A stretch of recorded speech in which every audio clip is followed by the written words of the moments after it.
What's up, everybody? Brothers, sisters, psychonauts, and seekers of truth.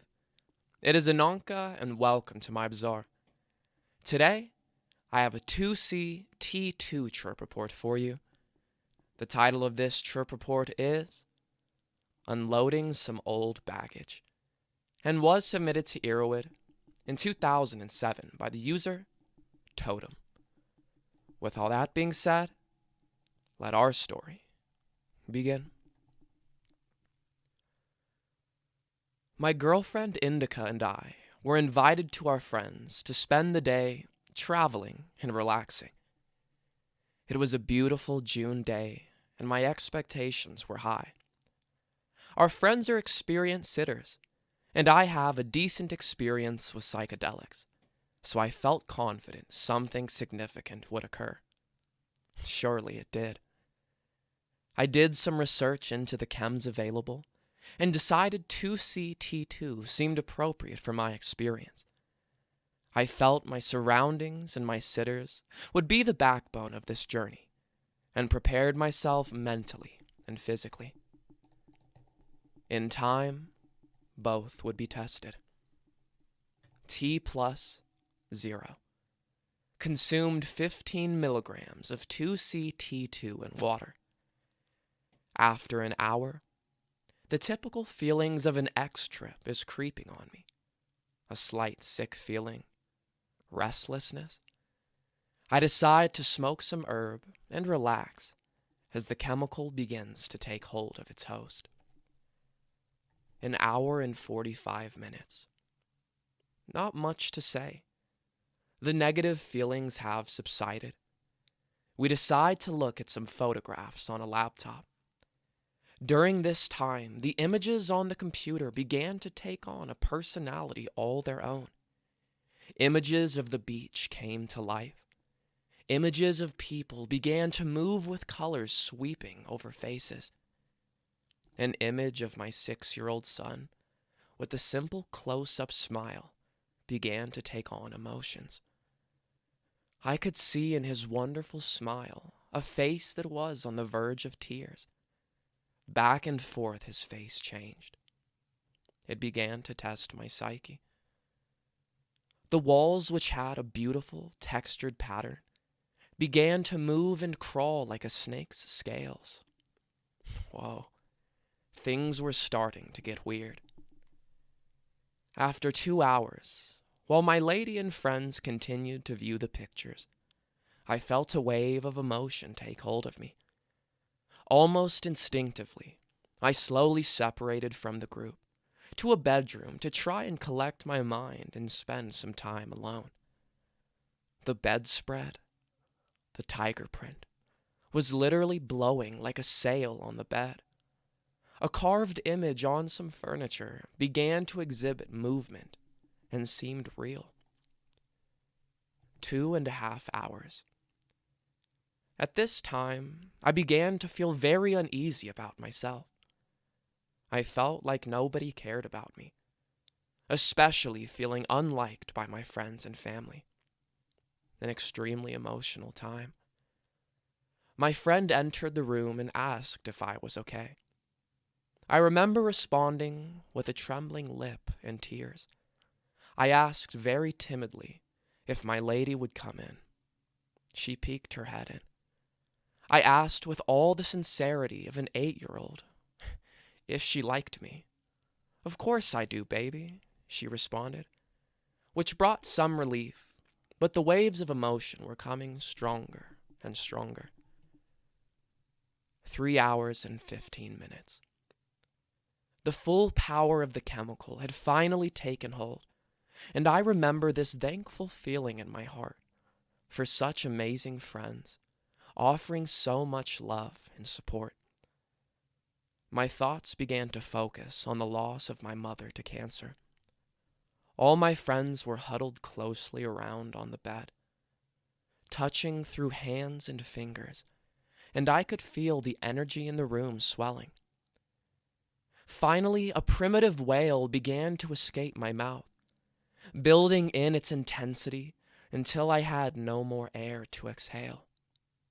Yet, it continued to escape. The deepest, most intense emotion imaginable was pouring out of my body, exhausting my lungs to the point of no return. The three friends sobbed and cried in unison as they touched and rubbed and encouraged me to let it out. I did for a good 15 minutes. When it passed, I lay on the bed gasping for air, grasping to reality and wondering what I had done to myself. All throughout the experience on the bed, my hand was clutched to my lady's forearm as the others held us all in a tight embrace. After 3.5 hours, things began to feel a little better as we left the bedroom to look at the adjacent river. I remember walking towards my lady and expressing to her that this chemical was nothing to fear. She stayed sober, as did another friend. The other woman, already coming down from her trip, decided to take a bath while things wound down. Only 2C-T-2 was not finished. 3 hours and 45 minutes. A disturbed and ill look took my partner's face as she slowly walked by me without a word. She continued into the same bedroom and lay down. This took me by surprise and scared me immediately. I asked my buddy if they had slipped her anything. My logic was beginning to fray, and her inexplicable illness only reinforced my fears. I began to worry if she and the others were okay, checking on one in the bath and my lady. Still, I was locked in this cycle of illogical thoughts, repeatedly asking, maybe 50 times or so, if my lady was okay. I decided to check on her again, only to now find her in the bath as our friend stroked her back and held a bucket while she vomited. What? I was the one who had taken the chemical. What the fuck is going on? I asked repeatedly. Panic quickly took hold of all logic as I began to feel like a puppet at the end of the strings. Something was manipulating my moves. I could hardly stand on my own. My friends suggested that sitting might be a good idea. So we stood, he stood, holding a man twice his size, while I held on to him like a baby to his mother. He gently guided me to the couch as I began to feel a complete ego loss. Suddenly, my lady appeared next to me, looking healthy and refreshed. She expressed her love for me and reassured me that I was okay. I remember wondering who I was. If I had a friend named Tim. I do. If I ever smoked pot before. Totally ridiculous questions at the time, but they had a connection to my earthly reality that I desperately wanted back. I was definitely ready for this to be over. 4 hours. With the gentle voices encouraging me to return, I calmly slipped back into my ego and began to feel much better, laughing about my paranoia, thanking everyone for the support during the trip. With the day nearly done and evening setting, we decided that an hour drive home would be okay, and within half an hour we made some tearful goodbyes, and my sober girlfriend took us home. Still on the fringe, though. After 4.5 hours, the car ride home turned out to be a bad idea. So soon from come down, as a truly terrible sensation began to ripple through my body. It felt like the vibrations from the road were ripping my limbs from their sockets. A horrible feeling. I decided to ride it out, as uncomfortable as I was, because my bed would be my reward. After 5.5 hours, we made it home. I collapsed in bed until morning feeling no after effects at all. Just a profound contentment. A purging of the poisonous grief I never knew how to release. An adjustment in how I remembered my mother.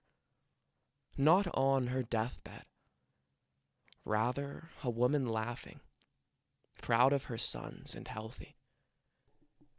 Remembering her as healthy and happy was something I had not done since her death 10 years earlier.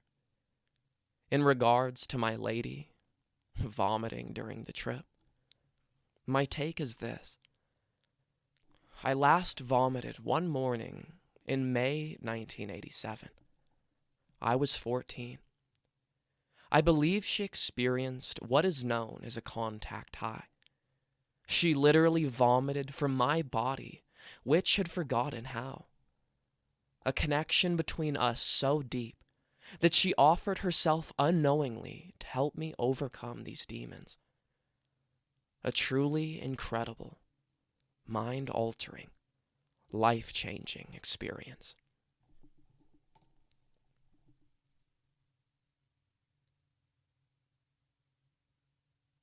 All right, everyone.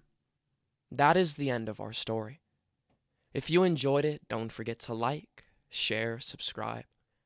Share with us your 2C-T-2 experiences down in the comments below. Check out the other videos and playlists on my channel, and I will see you in the next one, fam. Deuces.